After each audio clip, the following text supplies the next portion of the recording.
Hindi ibon, pero kaya nitong parang lumipad o tumalon sa ere. Ang mga palikpik kasi nito parang pakpak. Dahil sa hugis torpedo o rocket nitong katawan, nakakatalon ito ng mataas mula sa tubig. Ito ang flying fish o bangsi kung tawagin ng mga taga-Maitum sa Sarangani Province.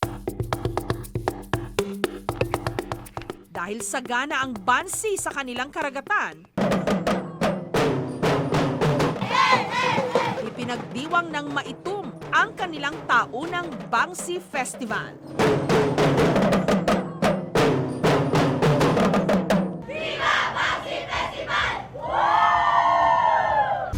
Dito naglatag sila ng sugbaan o ihawan sa kalsada na nilahukan ng halos 19 na barangay ng Maitum. Ang pinagsama-samang sugbaan umabot ng halos 100 metro. At sabay-sabay na inihaw ang halos 10 tonelada ng bangsi.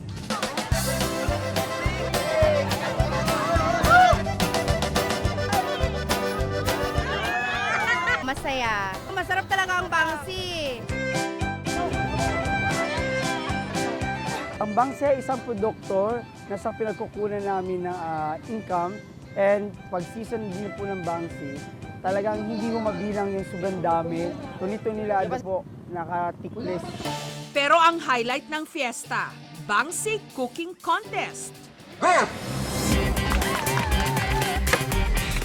Binigyan ng tig-iisang oras ang mga estudyante mula sa magkakaibang mga eskwelahan na makapaghain ng appetizer at main dish mula sa bangsi. May gumawa ng sisig, kinilaw, stuffed bangsi at kung ano-ano pa. Pero sa huli, ang itinanghal na panalo na siya rin palang defending winner. Congratulations to Magaling National High School. Ang Maguling National High School. Ang mga putahing kanilang inihain, bangsi croquettes at stuffed bangsi in red sauce. Sa paghahanda naman ng stuffed bangsi in red sauce, ginawa munang fillet ang bangsi. Inirolyo ang ginawang fish fillet. Iprinito, itinabi. Next, mag-steam na naman tayo ng bangsi para sa stuffing.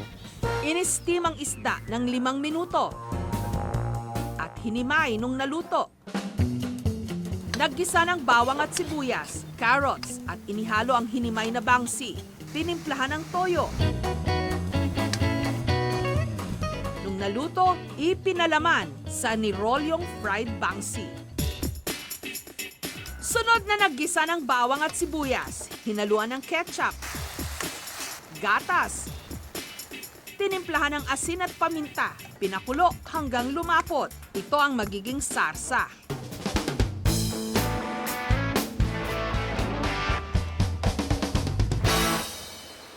Ipinakita rin nila sa amin ang putahing nagpanalo sa kanila nung nakaraang taon.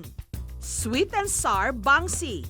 Sa paggawa naman ng sweet and sour bangsi balls, kailangan natin ng, syempre, ang ating bangsi flakes. Haluin lang natin siya hanggang sa makombine lahat ng mga ingredients. Inilagay sa harina. Iprinito hanggang naging golden brown. Sunod na naggisa ng bawang at sibuyas. Lagyan natin ng vinegar, soy sauce, at sugar. Lagyan natin ng flour para lumapot.